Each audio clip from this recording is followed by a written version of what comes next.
Let me start by asking you to tell our very informed audience a bit more about Transmutex, Geneva-based, and changing the game when it comes to nuclear. Yeah, before I tell you what is Transmutex, I'll tell you why Transmutex, maybe the story. I was a volunteer to fight plastic pollution of the ocean for 4 years, going around the world and witnessing firsthand the devastation of plastic pollution around the world. But what struck me was the accumulation of CO2, which makes acidification of the ocean, was very clearly the priority. So plastic is terrible, but acidification of the ocean from CO2, which is the counterpart to climate change, is destroying the ocean. And it's 50% of our oxygen, it's our food source, it's everything, it's our planet. So I decided to go to the source of the problem, and everybody here recognizes it's energy and how we produce energy. I agree that nutrition is super important too, but the first thing is, to me, energy. And therefore I looked at what was realistic, what could be the fastest path to change things, and I thought it would be nuclear energy. And from nuclear energy, you realize that there is a problem with the long-lived waste, as the former speaker stated. So his solution was to go to fusion. My solution was to rethink from scratch what exists, what is proven, what works, what could be delivered very quickly.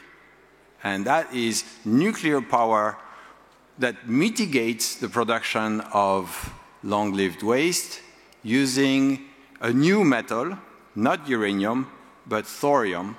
And here there is something magical which I discovered in Geneva at CERN, is that a Nobel laureate who had been Director General of CERN, so he's the best of the best, had demonstrated that such a system that destroys the nuclear waste would produce a lot of energy. This is what he was looking for, the Q equal 10. Here's Q is 30. And at the same time, you can initiate a whole new fuel cycle with thorium. So this is what Transmutex is all about, is reinventing what exists, what works, but make it better, incrementally better, using a whole new fuel cycle. Of course, this is difficult because nobody wants to step out of what exists, what has been already a cost. And therefore, nobody really wants to move into something completely different that has a story. So most investors say they invest in fusion because fusion has no story, so we don't know what the problem is going to be. But nuclear works, and we know the problems, and therefore investors are a little bit more careful.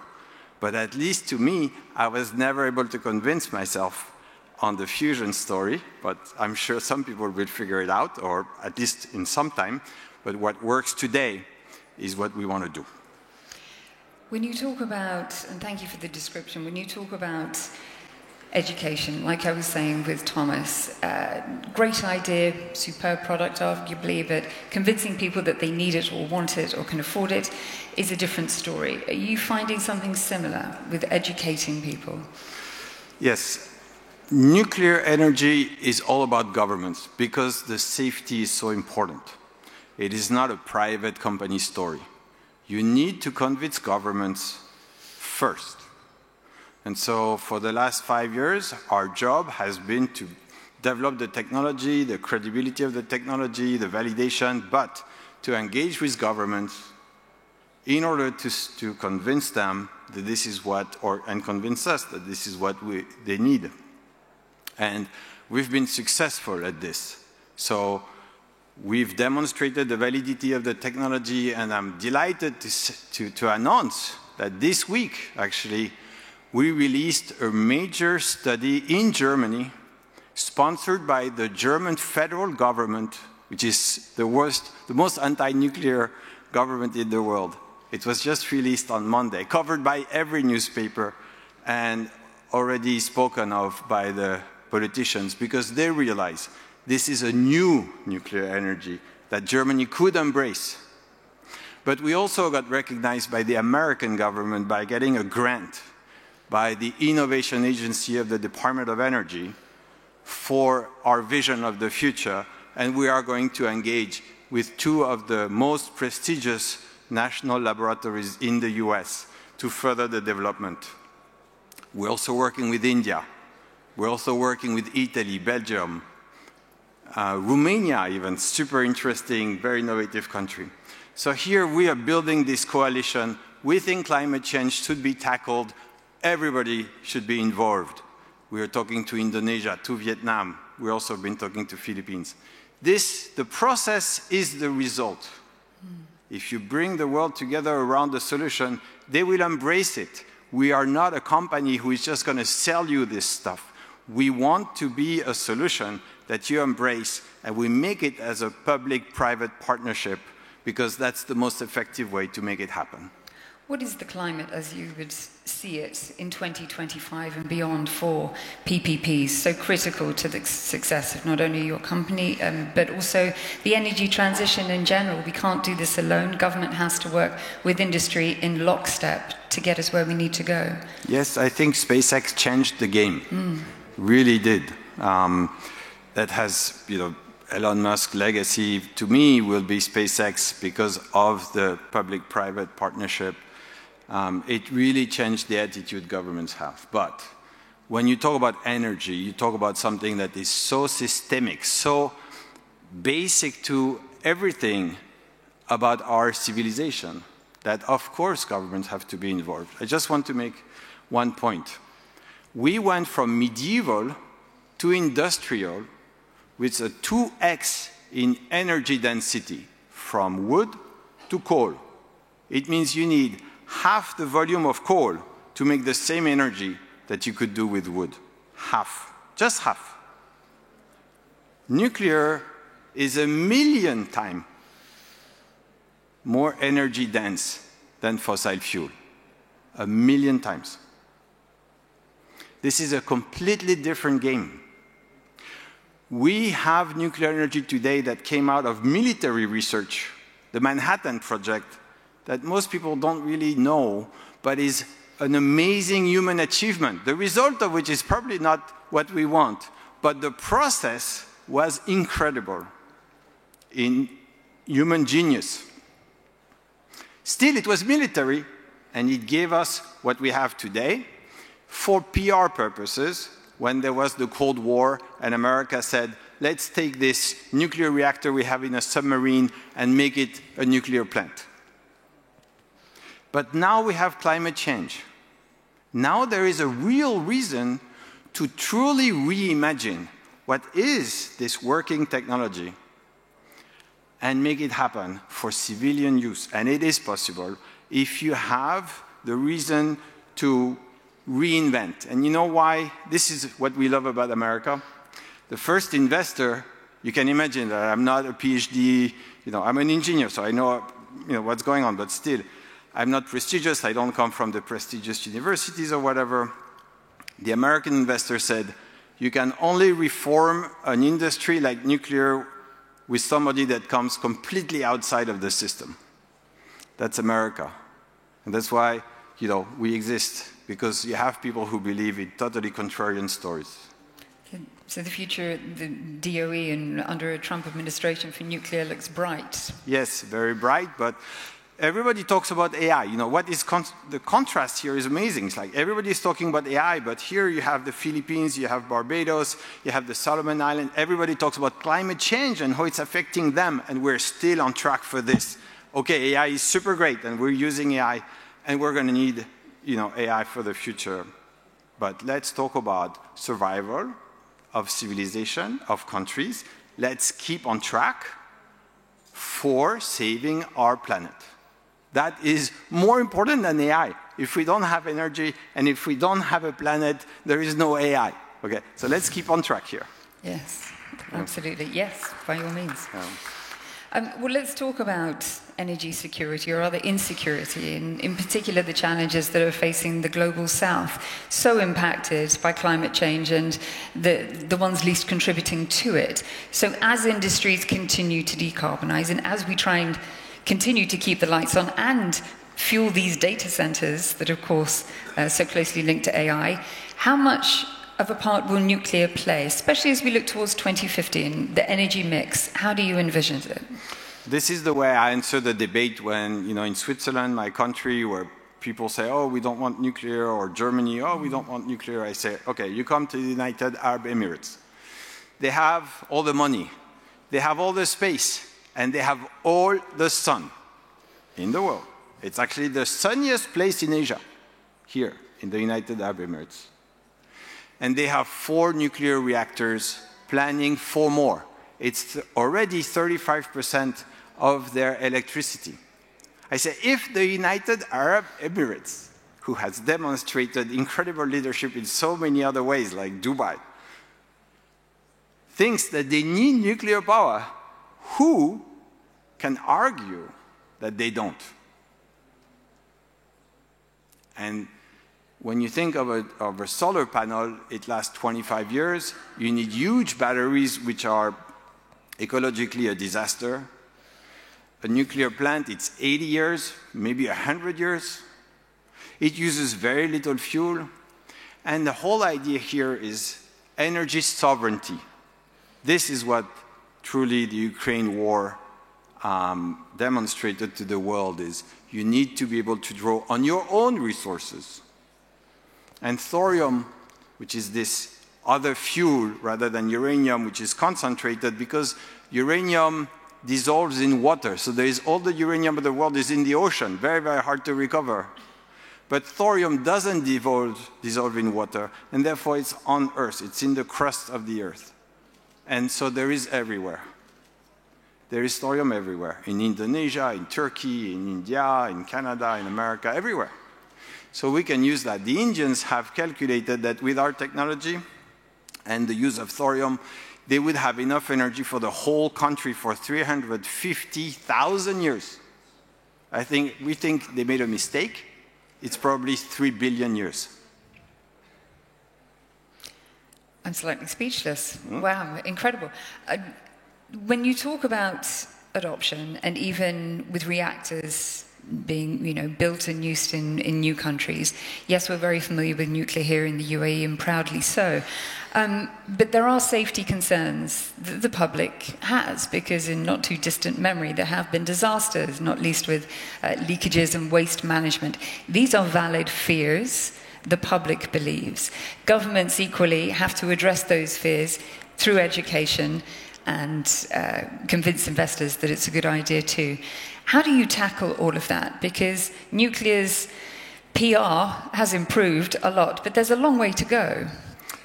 Yeah, safety is, of course, a huge concern. And it's very dramatic and spectacular when a nuclear plant fails. Chernobyl was spectacular. Fukushima was amazing. I was there. It was live for me. I was looking at it on TV. So it's very deeply ingrained that safety should be important. But when you look at it, safety of nuclear has killed very, very, very few people. Civilian nuclear, very, very few people. And Chernobyl is radioactive, but it turns out the wolves of Chernobyl are no longer dying of cancer, because radiation, low-level radiation, actually cures many cancers. This is what we use radiation in medicine. So that we have an undue fear of radiation. Still, we have to be extremely careful. And there needs to be a balance between safety and regulation and innovation. America is trying to find that. We have to be super careful, as we've seen with self-driving cars and the cruise. People already forgot what cruise is, but they had one accident, the company went down, bankrupt. Okay? So we have to be very careful about having one accident on those innovative reactors. It turns out our reactor is a combination of a particle accelerator with a reactor that has no pressure, so there's not like Fukushima, it cannot blow up, and the reaction stops within 2 milliseconds of the system shutting down. 2 milliseconds. It cannot go critical. So that's a very important feature of it. And we've been working with a number of our partners on the thorium fuel cycle, especially the IAEA, the International Atomic Energy Agency, to certify that this is proliferation resistant. You know, as good scientists, they never say non-proliferant. They say, you can never say no, but proliferation resistant, so that we could deploy in around the world, and especially in developing nations. Our focus is how to bring humanity up, and you need energy to develop. There is no way around having energy to develop. What are you most excited about in terms of innovations for the years ahead? For me, the most interesting innovation, of course, AI is super exciting, it's wonderful, but it's not really clear if it's not a problem in search of a solution, like crypto. But quantum computing is going to be amazing. This is truly a quantum leap. It's going to be a major revolution because you enable solving problems in a way that were not even possible at all. So you go from not possible to possible. It's pretty much the same as when you had to carry a letter from one point A to point B, and then you just called. You know, it's a completely game changer. And I think quantum computing is going to be that. And conversely, what's concerning you the most? What's the biggest challenge that you face at Transmutex? At Transmutex, we face so many challenges, we would stay until the evening. You know, what we're inspired with at Transmutex is the James Webb Telescope, which gives us those beautiful images of the cosmos and the deep cosmos and the galaxies. And they had 357 points of failure, single points of failure. If any one of them would have failed, and they're in space, there is no way to repair it, the mission would have failed. These guys are our beacon of light, that this can happen when you really need something to happen, okay? So we don't sleep very well at Transmutex, but we sleep happy that what we're doing is important, and it uses our neurons, and now our artificial neurons too, you know, so we're on the cusp of this too. Yeah. The title of our session is it time for governments to rethink nuclear? Speak truth to power. We're at the World Government Summit here. What is your key message to governments? And surely this is based in regulation and policy, or maybe reimagining the frameworks. My mission, my conviction is that we need to go fast with something that works. As an engineer, I am only convinced by things that have been somehow demonstrated or could be demonstrated at small scale at least. So when I look around, I see a lot of talk about many things that when you're not a scientist or an engineer, you may think, yeah, it's possible. If he tells me, it must be true. But when you look behind, it's really far away. So I think nuclear works. I think it can be made safely. I think the United Arab Emirates demonstrated it can be made on time and on budget. So it goes against the grain of everything you hear about the West. The Chinese are building 1 nuclear reactor a month.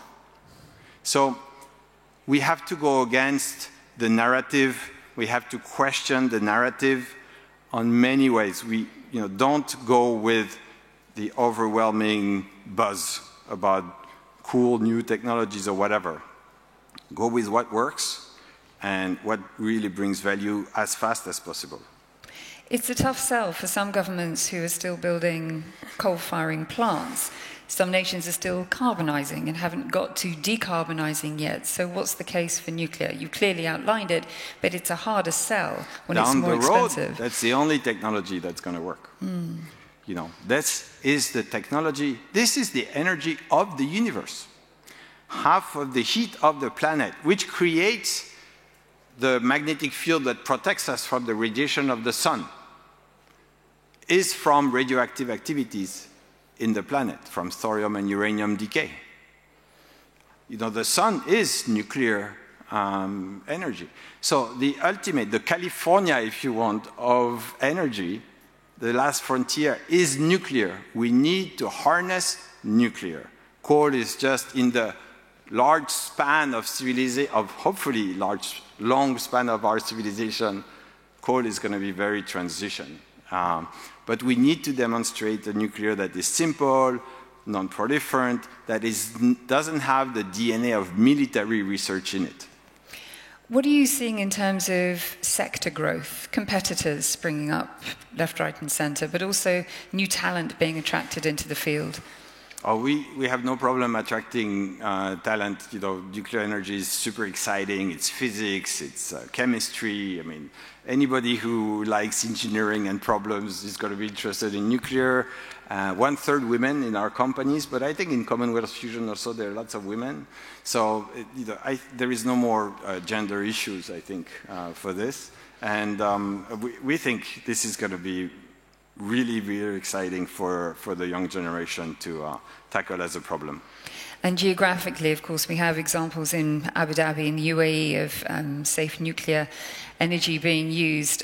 Where else do you see regionally being next to adopt? Vietnam just announced they want to do nuclear. The Philippines, Indonesia, that's a cabinet level. Thailand, everybody is going to do nuclear. You know, it's just like once you have the right solution, this is going to be like wildfire. You just need to bring the right solution to the market, and it's not necessarily the narratives that is, you know, that you hear about it. You know, look for things and really test it. And of course, the problem is experts. They tell you one thing. It's hard to sort among experts, but you know, something will emerge, and it will be very clear. We sit here at the World Government Summit. What have been some of the most interesting conversations that you've had, not only on the subject of nuclear, but on the ground here that have inspired you? There are many, many touching moments here, deeply, deeply touching moments and meetings. It's amazing gathering. I love the fact that the UAE is now recognized as a meeting point, international meeting point. I've been coming here for the last 3 years. What struck me, I mean, what comes out of this summit is this divide between AI being super excited, let's make money, and we need to solve for climate change. You know, this is affecting lives, and we need energy for development, not just for AI data centers. I mean, you know, you need to make billions of people rise out of poverty with energy. And this is the focus. To me, still remains the focus. AI is great, but you know, we need to keep our focus. Humanity needs to come together around this project. To me, this is the Manhattan Project of our global civilization. This is what excites me. This is what makes me happy to be with you and to share that message. And I really hope we can bring it together in a public-private way, because this is what works.